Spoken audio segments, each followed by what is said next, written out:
Welcome back to ENE 489, Air Pollution, Science and Engineering. Today, what we're focusing on is continuing to look at particulate removal, except now we're looking at dividing devices, and we'll start several lectures on air filtration. So last week we looked at a variety of settling devices, gravity and centrifugal settling. We looked at electrostatic precipitators. Those were wall collecting devices, and now we're looking at dividing collecting devices. Now, these can be either surface filters or depth filters. We'll focus on surface filters. Surface filters include furnace filters used in a home. It could be an industrial setting, baghouse filters, which are used in an industrial setting, and we'll also look at masks. All of these types of devices divide the flow into smaller parts where they can collect materials.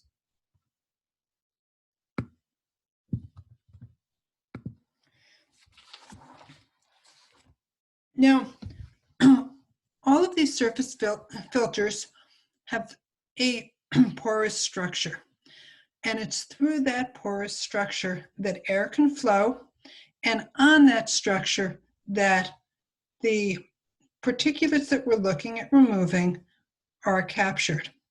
Now, these filters can be fiberglass, they can be paper, or fabric. And fabric filters are even used in industrial setting. These can be cotton, polyester, polypropylene, or Teflon. As I mentioned previously, these filters can be used in a home, they're used in industrial settings, and they're even used in masks. With the concern over COVID-19, I thought what we'd do today is talk about controlling the transmission of viruses. Now, viruses really are basically particles. So when a person coughs or sneezes, they emit various different particles. These can aerosols. These are small particles. We can see them right here. These typically are of a diameter of less than 10 microns. And these particles are small enough that they can essentially float in the air. They move through the air due to ventilation. They can move and travel across the room by wind. Now, with that cough or sneeze, the person also emits these larger spray droplets. These larger droplets are larger than typically about 100 microns, or about 0.1 millimeters. Now, when you sneeze or when you cough, you actually emit these at a very high velocity. With sneeze, it can be up to 50 meters per second. Cough, these droplets are emitted at up to about 10 meters per second. And as a result, these particles can actually be transmitted over significant distances, even up to about 6 meters or over 20 feet.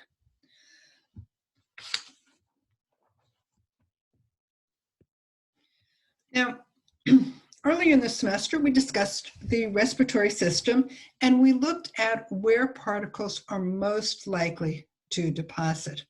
Talked about how the larger particles are more likely to be deposited in the nasopharyngeal region, possibly in the upper airways. And then the smaller particles are able to move through the bronchiole, and into the alveoli.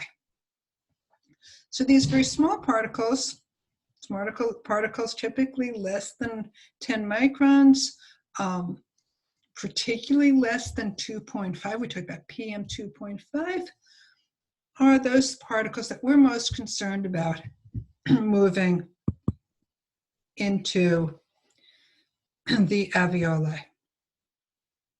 And what about viruses? A lot of mention about COVID-19. Well, COVID-19 is about 0.12 microns, or about 120 nanometers. Compare that to the human hair, which is about 50 to 70 microns.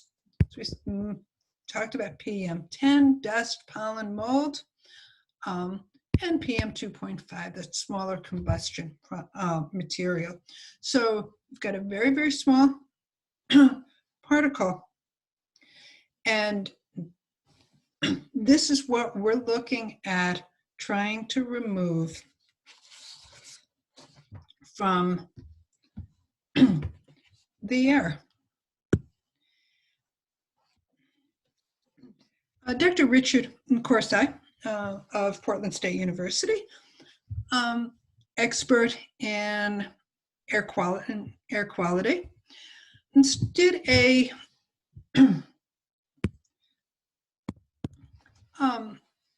simple box mass balance, looking at what the impact might be of coughing in a enclosed area.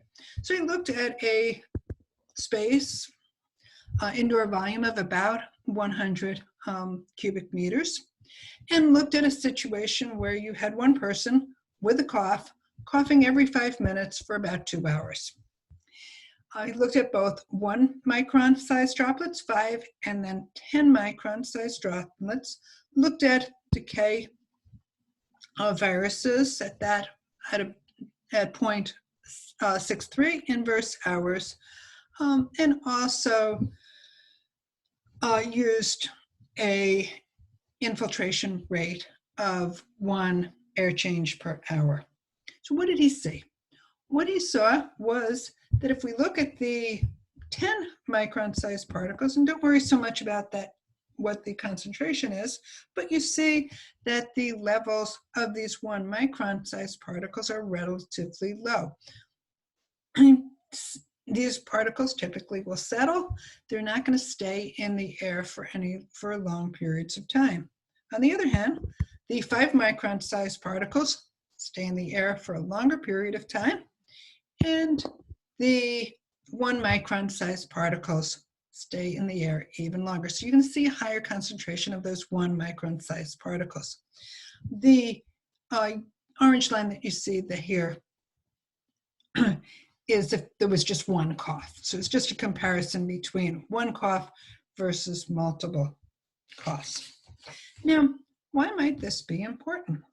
Well, this is a recent study published by Liu et al., where they looked at a situation in China.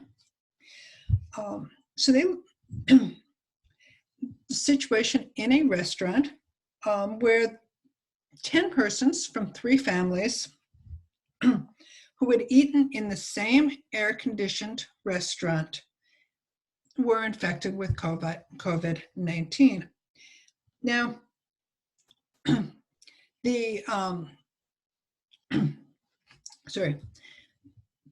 families were present in the restaurant on January 23rd, 2020, and this family, we'll call Family A, had just traveled from Wuhan to Guangzhou. Later in that day, person A1 experiences the onset of fever and a cough and goes to the hospital. By February 5th, 9 individuals from these 3 tables become ill with and are diagnosed with COVID-19. The only source of exposure to persons sitting on table B or family B and family C is family A in the restaurant. Now, Liu et al. Hypothesized that the most likely cause of the infection was droplet transmission. So basically, there's an air conditioning unit on one side of the room, and we can see it here. And airflow is across the room, across these tables. There's an exhaust fan on this side, and air is actually recycled back through that filter. They did look at the air conditioner unit to see if they found COVID-19 virus in that. They did not. So this is why they believe that it was droplet transmission.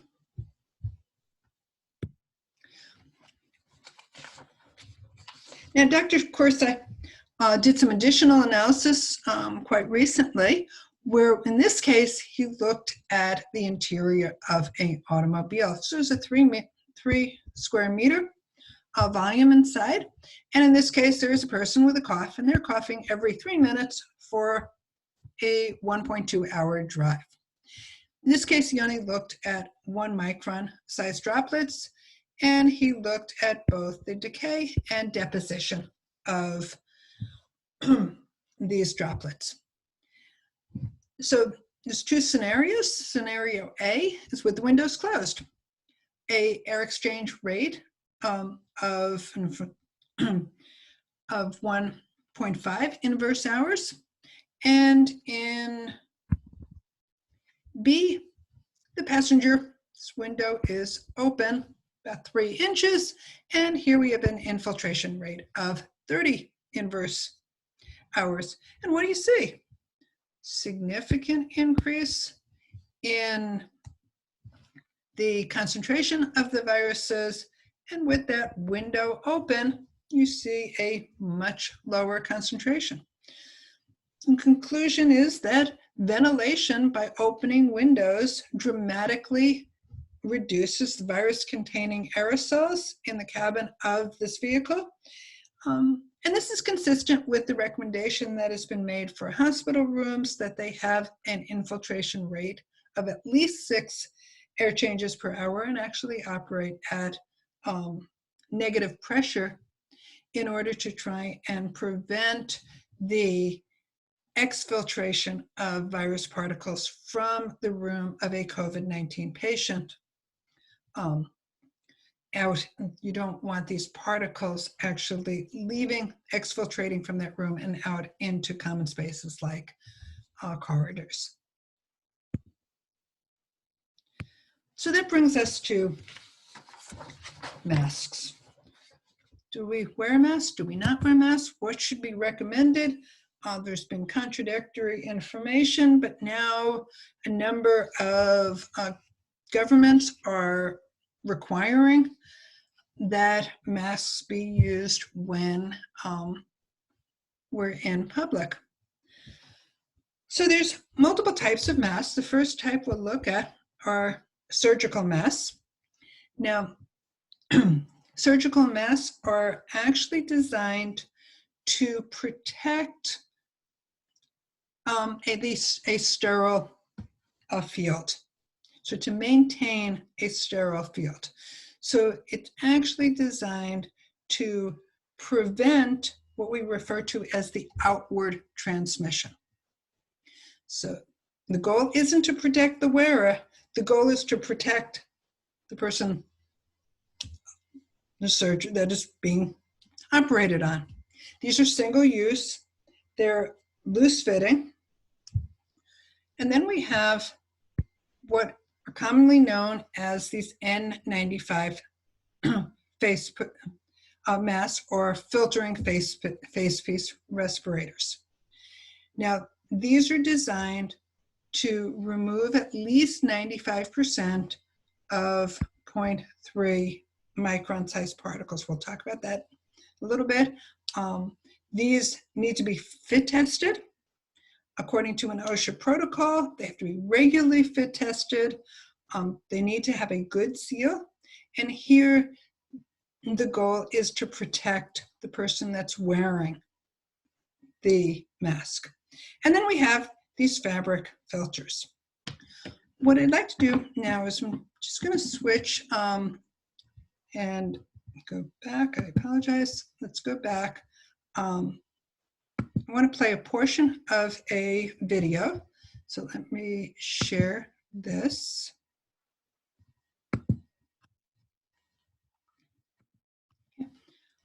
So this is a video that's prepared by Dr. Andrew Maynard of Arizona State University.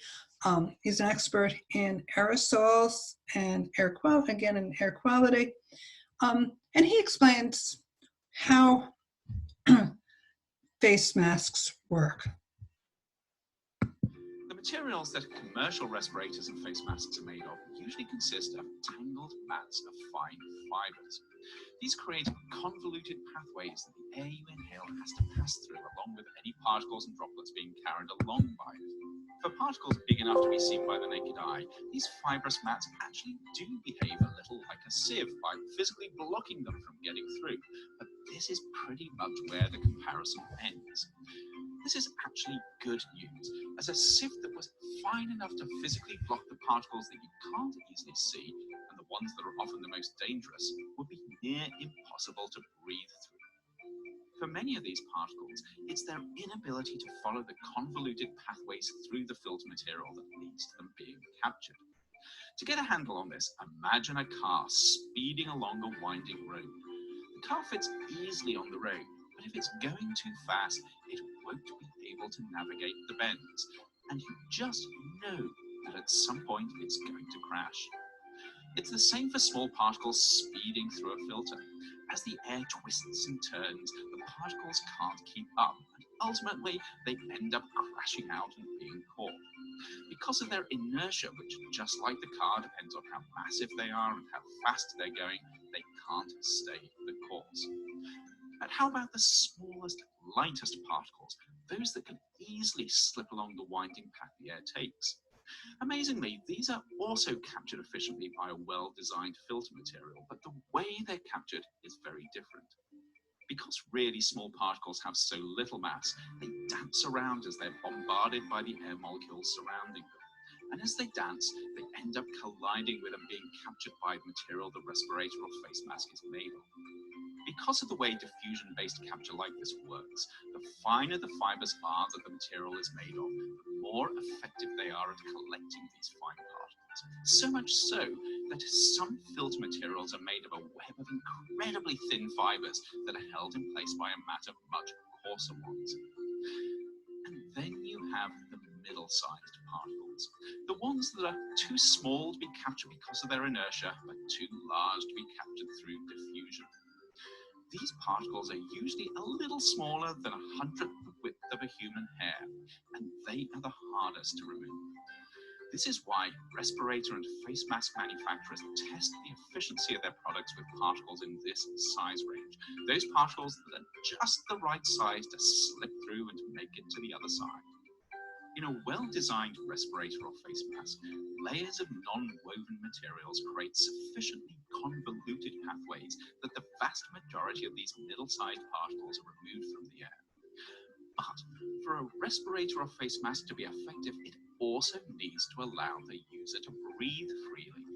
Pack the fibers too tightly and not enough air can flow. On the other hand, pack them too loosely and most of the particles just pass straight through. To make matters worse, because airflow follows the path of least resistance, the smallest hole or gap in a respirator or face mask can lead to it losing most of its effectiveness. This is why it's so important to have a good seal between a respirator or face mask and your face. It's also why wearing one if you have facial hair is not that effective, as it's impossible to get a good seal. This tendency for air to take the path of least resistance also means that some materials are much better than others at filtering out particles from the air. For instance, woven materials are not that good at it. The individual fibers within the threads are far too tightly packed together to allow air to flow between them. And the holes between the threads mean that a single sheet of woven textile quite literally does leak like a sieve. Of course, it's possible to create makeshift. Okay, so let's move back to looking at the lecture again. So let's go back here. So, as mentioned here, okay,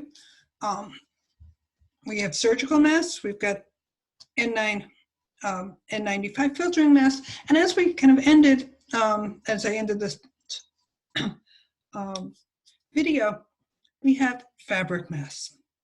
So because of the lack of availability of commercial masks, this has really led to the use of these fabric masks. Do they work? Let's go back and let's look again at these respirable particles. Okay. Now, remember, when we talked about N95, we're looking at these 0.3 micron size particles.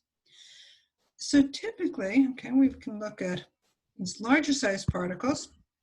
They can be blocked by a surgical mask. Smaller size particles, we're really looking at a N95 filter, but what about these non-commercial, these homemade masks?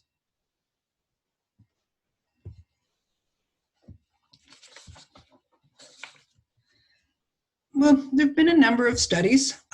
This first one that we'll look at was published in 2008, and it was a study where Van der Sande compared 3 different types of material. So tea cloth, basically a dish towel that you can use to dry dishes, surgical masks, and a N95 equivalent. So let's look, we have, as I mentioned before, we can look at inward transmission and outward transmission. So inward transmission, we're looking at protecting the wearer, and outward transmission, we're looking at protecting those around us. So what do we see? So with a tea cloth, roughly about 33% of the particles that were emitted leaked through the mask. So that means about 67% were retained. On the other hand, surgical masks, only 25% passed through that mask, 75% were retained. And then with an N95, only 1% leaked through, 99% was retained. On the other hand, if we look at outward transmission, so that tea cloth, 90% of those particles of the that was produced by coughing passed through that tea cloth. So in terms of protecting, that tea cloth isn't very effective at protecting those around us. Surgical masks, about 50%, and an N95 mask, only about 30%. So roughly 70% were retained. The study was done with particles that were 0.02 to 1 micron. So we're talking about particles in the size of that COVID-19 virus. Another study more recently completed was accomplished by Liang et al. And here, what they looked at was the efficacy of surgical face masks. So they were only looking at surgical face masks. They looked at these in terms of shedding virus particles. In this case, these results were for coronavirus, not COVID-19, but a different coronavirus. And what they observed was there is a significant reduction in the droplet particles that pass through that surgical masks. So these are droplet size greater than 5 microns. And then in terms of the less than 5 micron size aerosol particles, they also saw a significant reduction. So their conclusion was that surgical masks could be used by ill individuals to reduce outward transmission. Now, in a separate study conducted by Cherry et al. And published in 2018, they evaluated a set of 9 masks that were commercially available in China, and all of these claimed to effectively remove PM 2.5. So here they're looking at inward transmission. So the study looked at the penetration of carbon black particles that were primarily less than 0.3 microns. The median size of the particles that they considered were 0.1 microns. So we're looking at similar range to COVID-19. So what did they observe? So when looking at inward transmission, they found that the mean penetration for each mask ranged from about 0.26% up to 29%, and the amount of transmission depended both on the flow rate and the mask material. They also looked at the average inward leakage of black carbon. They looked at both leakage when persons were sedentary and when they were active. And they found that the average inward leakage ranged from about 3 to 68% when the individual was sedentary, and about 7 to 66% when the person was active. So quite a significant range. And of the 9 masks that they tested, they found that only one consistently showed an average total inward leakage of less than 10% under both test conditions. So here you have masks that commercially available, marketed as effective for the removal of PM 2.5, and you see very, very significant differences in the performances of these masks. So what about these homemade fabric masks? In this work done by Davies, published in 2013, they looked at the filtration efficacy of bacteriophage MS2. Now, this is a very commonly studied organism. It's a non-enveloped single-strand RNA colophage, and it's about 23 nanometers in diameter. What did they find? They found that surgical masks very effective in preventing the outward transmission of these bacteriophage. Vacuum cleaner bags, also very effective.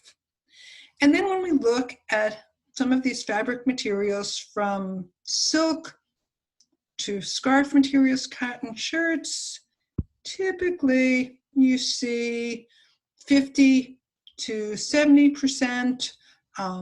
Showing you the error bars, quite large. For instance, with silk, we have a very large error bar here. We see some very significant differences in the material. So this vacuum cleaner bag, almost as effective as surgical masks. So maybe should we be walking around with vacuum cleaner bags? Well, the real problem with vacuum cleaner bags is they're thick and they're stiff.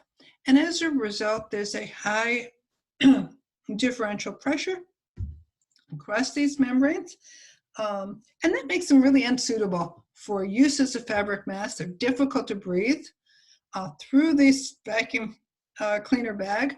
So while yes, they may be effective, because they're difficult to breathe through because of this pressure drop, they would not be effective as a mask material. Davies et al. Also looked at the effect of mask wearing and reducing the number of microorganisms, and looked at that in terms of particle size.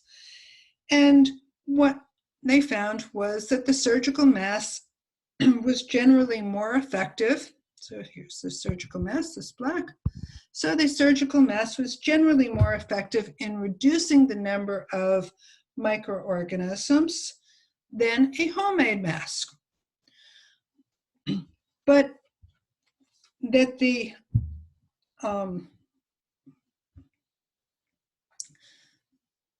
it was more effective at the lower, so the lower particle size. At the upper particle size, they saw less of a difference. Now, with all of these attempts at looking at different types of masks, a number of researchers have recently been looking at these different materials and trying to get a better understanding of, is there a fabric that would be ideal for making these homemade masks? Now, in this case, this is work very recently done by Yang Wang's group at Missouri University of Science and Technology. And what he looked at was the efficacy of these fabric filters to remove particles of varying sizes. So if we look here, this is our N95 mask here. He also looked at a fiberglass furnace filter. Now, it's not recommended to use fiberglass because of the damage that fiberglass can do on the lungs if you breathe that, but you can say that fiberglass actually is pretty effective, almost as effective as N95 masks. Well, let's see, here we have a 600 thread count pillowcase, 4 layers. Yeah, not too bad. I mean, we typically get about 60% removal. And then we have down here a 4-layer bandana. We've got scarf. We've got a 400 thread pillowcase. And you see that these aren't very effective at filtering particles. The particles that were studied in this was about 60 to 140 nanometers. So in the range of COVID-19. The other thing to note again here too are these pressure drops. So you can see here with this, if we compare an N95 mask, you have 1 kilopascal across the pressure drop across the filter.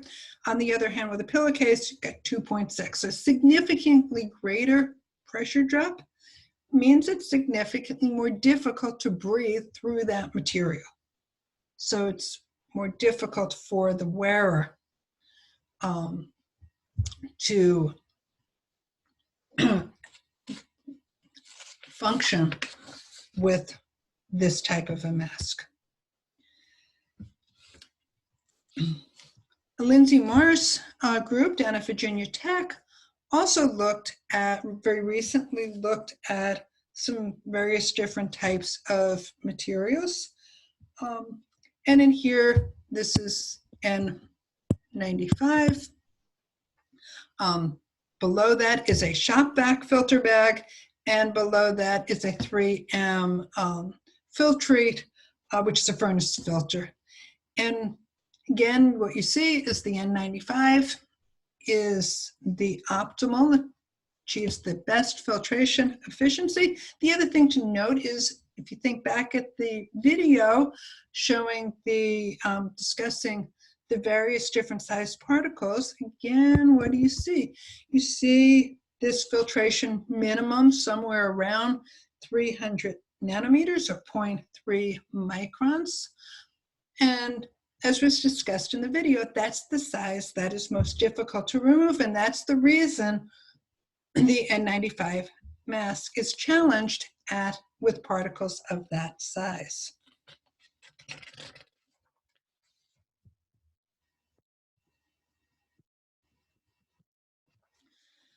So thinking about masks, N95 provided the optimal filtration efficiency, but the major thing is mentioned in the video, you must have a good seal. If you don't have a good seal, that air is just going to flow through the path of least resistance, and that means it's going to flow through around wherever that pore seal is, and you're not going to get the removal efficiencies desired. The other issue is that high pressure drop. So we can make a material that's really thick, but it's really difficult to breathe through that material. That means it's very difficult to function while wearing that mask. So we need a mask that allows one to function effectively despite having to wear it. Another problem is that coronavirus can survive on cloth for at least a day, shown to survive on surgical masks for up to 5 days. So we really need to think about how do we disinfect these masks? Where do we store these masks? And making sure that one is not exchanging a mask with someone else, that it is your own mask. You want to be able to wash these daily.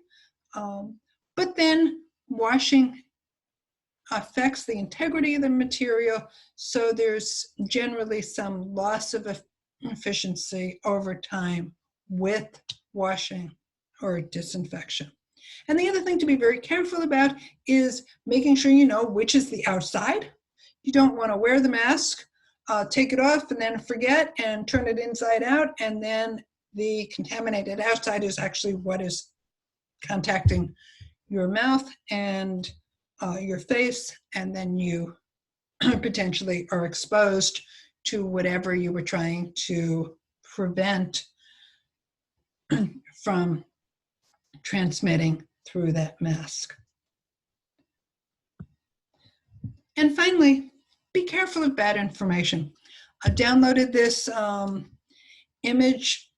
Someone posted it on Facebook the other day. There is no mask that achieves 100% efficiency. As we looked at with surgical masks, the efficacy varies significantly whether you're looking at inward transmission or outward transmission. And then with cloth masks, the efficacy of that mask will vary significantly depending on the type of material that is used in preparing that mask and constructing the mask, and also in the ability to create a good seal. So hopefully this gives you some idea of filtration through masks. Haven't really answered the question about should you wear a mask or not. I'm going to let you make that decision, but hopefully now you know a little bit more about facial face masks. So on Wednesday, we will continue and we'll look at industrial settings and filtration there.